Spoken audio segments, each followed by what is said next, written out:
Assalamualaikum warahmatullahi wabarakatuh. Selamat pagi dan salam sejahtera bagi kita semua. Baiklah anak-anak sekalian, pada hari ini kita masuk pada pokok bahasan yang baru, di mana judulnya tektonisme. Sebelumnya kita telah membahas tentang litosfer, di mana di dalamnya terdapat materi yang berhubungan dengan jenis-jenis batuan dan proses terbentuknya batuan, kemudian siklus batuan yang pada dasarnya akan membentuk perubahan yang terjadi pada permukaan bumi dan berpengaruh terhadap kehidupan manusia. Di mana pada pertemuan kali ini kita akan masuk ke materi yang baru dengan judul tektonisme.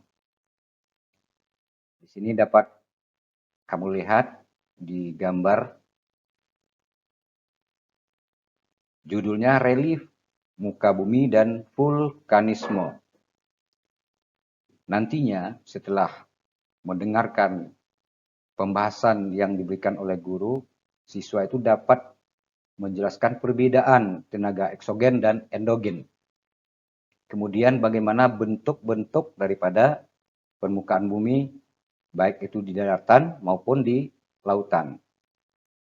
Kemudian menyebutkan gejala-gejala vulkanisme, manfaat peristiwa terjadinya vulkanisme, dan bagaimana permasalahan vulkanisme itu sendiri. Baiklah, kita akan masuk saja kepada materi yang pertama. Di sini dapat kamu lihat penampang irisan bumi, di mana peristiwa tektonisme itu adalah pergerakan lempeng tektonik atau litosfer, di mana akan mengakibatkan beberapa macam peristiwa, di mana dapat kamu lihat di sini terbentuknya gunung dan pegunungan. Kemudian terjadinya peristiwa vulkanisme atau erupsi gunung api. Jadi penampang irisan bumi yang kamu lihat ini dapat menggambarkan bahwasanya lempeng tektonik atau lempeng yang ada di permukaan bumi itu selalu bergerak.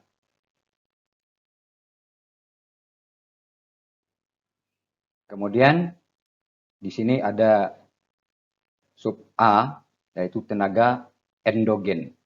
Apa itu tenaga endogen? Di mana di sini tenaga endogen itu adalah tenaga yang berasal dari dalam bumi yang menyebabkan perubahan pada kulit bumi. Jadi berubahnya kulit bumi tersebut akibat tenaga yang berasal dari dalam atau yang dikenal dengan istilah tenaga endogen. Sifat daripada tenaga endogen tersebut itu membentuk permukaan bumi menjadi tidak rata. Bagaimana tidak rata? Mungkin saja di suatu daerah dulunya permukaan bumi itu rata atau datar, tetapi akibat pengaruh endogen tersebut maka berubah menjadi beberapa bentukan seperti ada gunung, bukit, atau pegunungan. Pada bagian lain di permukaan bumi itu turun menjadi adanya lembah atau jurang. Di sini juga dapat kita lihat bagaimana proses terjadinya peristiwa konvergen, di mana lempeng bumi atau lempeng tektonik, di mana di sini ada lempeng Indo-Asia, Indo-Australia, dan lempeng Asia bergerak saling mendekat, sehingga terjadilah penambahan jumlah magma yang ada di dalam perut bumi karena adanya lempeng tektonik yang masuk menunjang ke dalam lapisan astenosfer. Jadi magma menyusup sehingga terbentuklah gunung dan pegunungan. Dan hal ini juga yang bisa menyebabkan terjadinya lipatan dan patahan.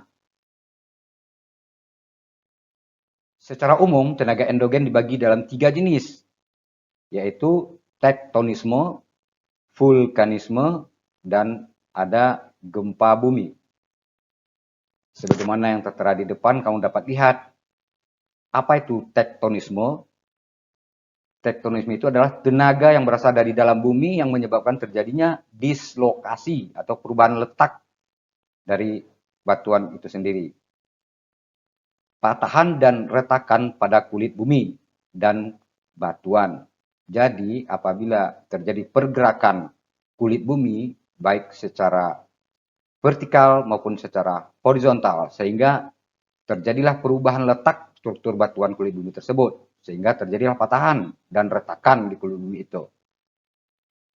Berikut dapat kita lihat di sini, tektonisme itu juga terdiri dari dua jenis pergerakan, yaitu ada gerak orogenisa dan ada gerak epirogenisa. Apa itu gerak orogenisa? Gerak orogenisa adalah tenaga endogen yang relatif cepat dan meliputi daerah yang relatif sempit.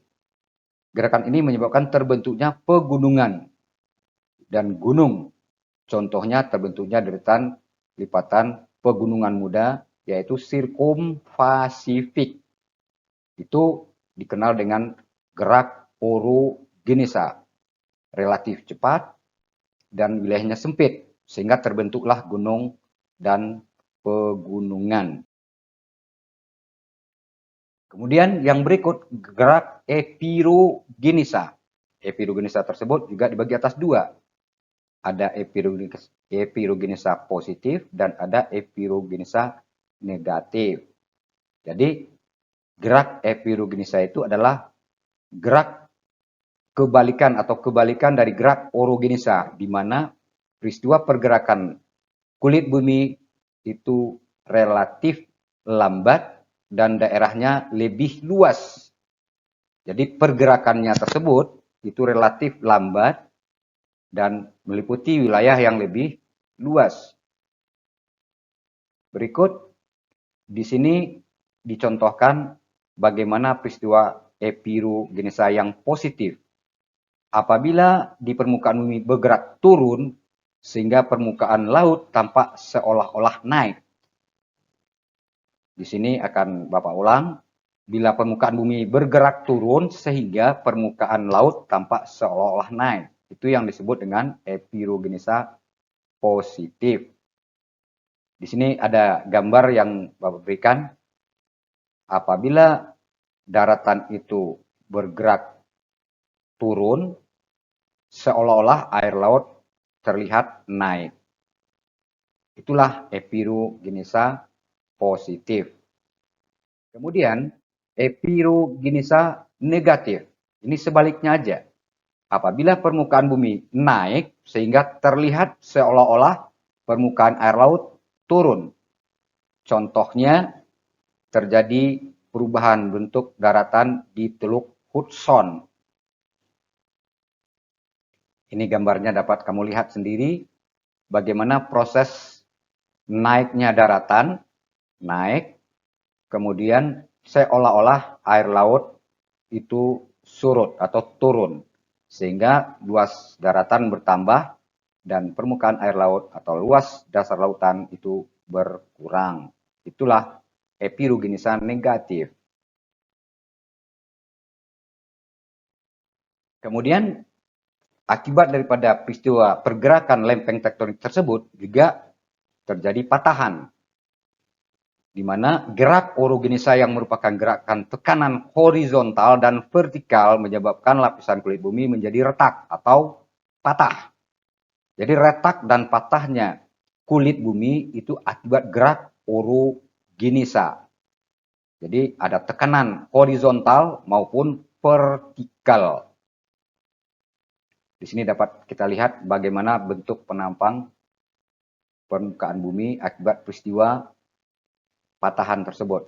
Gerak orogenisa yang merupakan gerakan tekanan horizontal dan vertikal menyebabkan lapisan kulit bumi menjadi retak atau patah.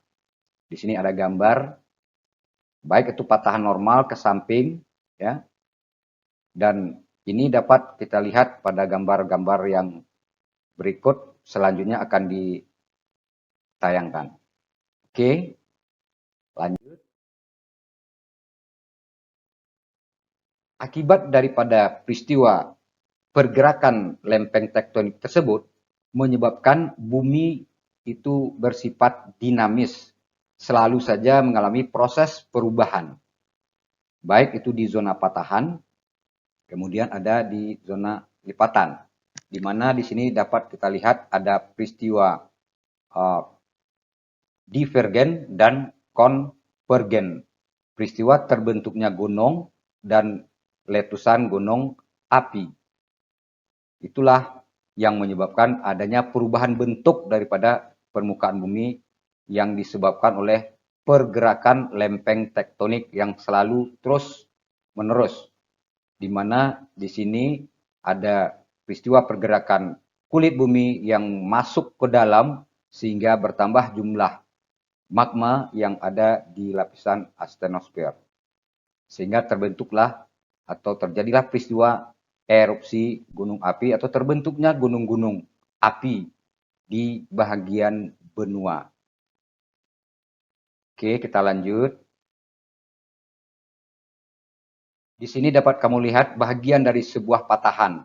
Jadi patahan tersebut ada bahagian daripada kulit bumi atau permukaan bumi yang naik ke atas dan ada yang turun. Kalau bagian yang turun itu disebut atau dikenal dengan istilah graben. Kalau yang naik atau bahagian kulit bumi yang naik itu disebut dengan horst.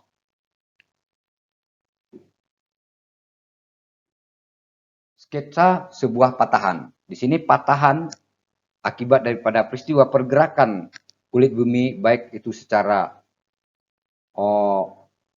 menyamping atau secara normal, patah secara normal, ada yang berhubungan dengan naiknya permukaan bumi dan turunnya bagian daripada permukaan bumi. Di sini dapat kita lihat sebelum terjadi peristiwa patahan.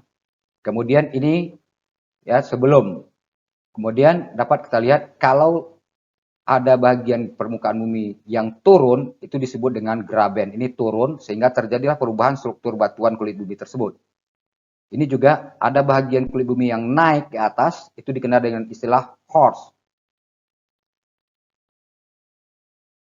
Tipe patahan. Di sini dapat beberapa macam tipe ya. Kemudian ada di sini dasar dan dindingnya terlihat di gambar. Ini patahan dinding menggantung. Ini ke bawah. Kemudian ada ke samping arah patahan. Kemudian di sini ada balik, berbalik dia. Kemudian patahan saling mendorong ke samping. Ini tipe-tipe terjadinya patahan sehingga terjadilah perubahan bentuk daripada permukaan bumi. Ada kemungkinan nantinya terjadi pembelokan arah sungai di sini. Ini juga contoh daripada patahan normal. Adanya pergerakan daripada kulit bumi berlawanan arah, saling keluar ini berlawanan arah patahan, sehingga di sini ada bagian daripada permukaan bumi tersebut yang turun. Di sini dapat kita lihat ini bagian daripada kerak bumi. Jadi retakan jumlah di sini, retakan yang dalam akibat terendam oleh air. Di sini dapat kita lihat juga pembatasnya, arah patahan. Berikut. Ya. Selesai. Jadi untuk menyimpulkan semua materi yang telah kita bicarakan tadi, bahwasanya ada beberapa peristiwa yang menyebabkan terjadinya perubahan bentuk daripada permukaan bumi, baik itu terbentuknya gunung, terbentuknya lipatan, patahan yang disebabkan oleh peristiwa tektonisme, di mana akan terjadi perubahan letak struktur batuan di kulit bumi itu sendiri. Untuk pertemuan saat ini, kali ini, Bapak cukupkan sampai di sini. Nanti akan kita sambung lagi dengan tenaga yang berasal dari luar bumi, yaitu tenaga eksogen. Terima kasih. Wassalamualaikum warahmatullahi wabarakatuh.